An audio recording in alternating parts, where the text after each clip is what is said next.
If you don't give me an explanation, a reasonable explanation of why you bailed on me, then I'm not going to want to do business with you. I'm really stern when it comes to business. And I know I said they aren't getting paid, but this is my business. They weren't angry. They didn't really throw a fit. They were laughing like, did he leave? Like they didn't even really know that he left. He's being extremely respectful to Ross. And he was saying, look, man, we just don't understand why you bounce like that. And then went and did another podcast, and you didn't really communicate with us afterwards.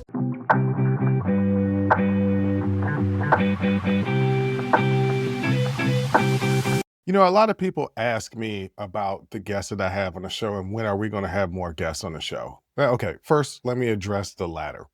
We are going to have more guests on the show in the fall. I've taken kind of a little bit of a break because I had to clean up a few of the past interviews that I've done, delete some of them because some information came out later about the guests that I had on. And so, yeah, we're going to still do interviews, but we're going to bring them back. And personally, I had some things that I just wanted to say. And when I do the sibling happy hour, I don't really get to, I mean, of course I get to talk, but you know, the topics are more geared to a conversation between me and my sister. And sometimes I just want to get my rocks off and just let y'all know how I feel about certain things. And then maybe I don't want my sister to have to be attached to whatever it is that I'm saying. So yeah, we're going to bring the guests back and we're going to be getting back into all of that stuff. But people often ask me like, how do you come up with your guests? How do you contact your guests? How much do your guests get paid? And here's a simple answer to that. Very rarely do I go looking for guests. Guests typically pitch their ideas and I decide whether it's something that I want to have on the show or not. If it's something that's interesting to me, then obviously I'm going to interview a person. I've been good and bad of picking guests. You know, sometimes I think that the conversation will be a really good conversation and it isn't. And sometimes I'm going into a situation thinking like, oh, they have an interesting story. This might be okay. And it ends up being a really good interview. So you just kind of never know. We do not pay anybody. Everybody that's a guest on the show comes on free. Just as when I'm a guest on other people's show, it's for free. That's kind of the rule for podcasting is you typically don't pay for guests. Now, there are some podcasts that absolutely pay for guests. We aren't that because we ain't got the money. And I don't know if that will be that. Because I think that when you pay guests that you have to give up a little bit of your vision of what your show is. And I don't think that I'm ever going to do that. So if our guest ever said, well, how much am I going to make? You know, currently right now, I'm going to say not a damn dime because we're broke, but, you know, somewhere down the road, maybe. But why am I bringing all this up? Because the podcasting game can be difficult sometimes when it comes to interviews and doing interviews with other people. There have been times where I've interviewed other people and you guys will never see the interview because I don't like the way it went. I don't like what was said. I don't like what was discussed, or the interviewer doesn't like what's discussed. And even though interviewers sign waivers that say I got control of the final cut, you know, sometimes they'll preach their concerns and I'll say, okay, you know, I can respect that. This wasn't a good interview for you. You don't want some of that information out. That's okay. Don't need to put it out. I appreciate it. If something changes down the road, we can re-record the interview and make those adjustments in that second go around. You know, I'm just in my human nature. I'm always pretty compromising as a person, knowing that life is about compromise. And so I'm pretty reasonable. I try to be a reasonable, compromising individual. But it's still difficult, you know, when you can have guests on your show that don't like the way the finished product is done. And I do send the finished product to the guest before it airs. Nobody has ever come to me and said, I don't want it to air. They don't have the right because they signed a waiver. Out of respect, if there's something that I'm thinking, okay, yeah, you didn't want to let that out, I can cut it out or can it completely. but nobody has ever dictated to me what can and cannot come out. And I honestly never had a situation. Well, I've had a few situations where people have come to me wanting to come on the show, set up appointments, and then bailed, didn't show, and then come back around saying, "Hey, can we still do the interview?" And my answer to that is always no. If you don't give me an explanation, a reasonable explanation of why you bailed on me, then no, I'm not going to want to do business with you.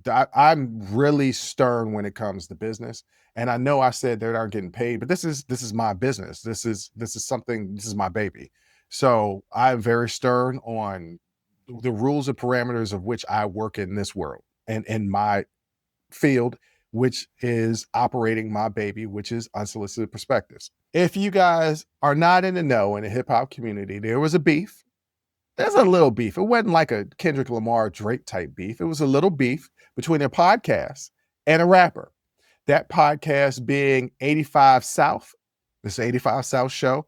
It's hosted by DC Young Fly, Chico Bean, and Carlos Miller. And that rapper being Rick Ross.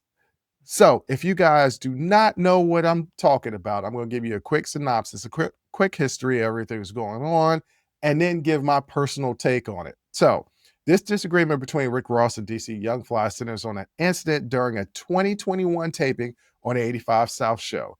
Rick Ross appeared on the show, but left abruptly in the middle of the interview, gave little explanation at the time. This move sparked confusion and left the host feeling slighted as Ross reportedly departed to attend other commitments. Now, that in and of itself, I remember when this all happened. And I remember watching the show. This 85 South is not a show that I routinely watch. I don't have a lot of time to watch a lot of other podcasts. Believe it or not, I don't ever watch the finished product of our podcast. I just don't have enough time. It's on to the next filming, it's on the next editing. I don't have enough time. But I have watched some full shows and have definitely watched a lot of clips of 85 South show. And look, Carlos Miller, Chico Bean, and DC Young Fly are hilarious, right? They're all comedians. They are hilarious. It seems like they're all friends before starting a podcast. And you can see that coming out in the show. I have talked to a few of my good friends saying that we should do a friend podcast as part of the Unsolicited Podcast Network, and they are really adamant about it being completely uncensored. And I said, "Oh, okay, well, uncensored can only work when I have a licensing deal, and I don't have that yet, but maybe." But I think that I and our friends who are nowhere near as funny as Carlos Miller, Chico Bean, and DC Young Fly, but could have something that's really good, kind of like, ooh, his name slipped my mind. Jeff Teague and his boys podcast show, which is really, really good as well. So I remember seeing this clip and being like, yo, what the hell happened? And they weren't angry. They didn't really throw a fit. They were laughing like, did he leave? Like they didn't even really know that he left. They were just like, did he leave? And they were like, yo, I've never seen that before. Somebody just walk out in the middle of an interview and just stop doing the filming of the podcast. This personal situation has never happened to me on my podcast. I've never had somebody in the middle say, "Hey, I got to go. I can't do this."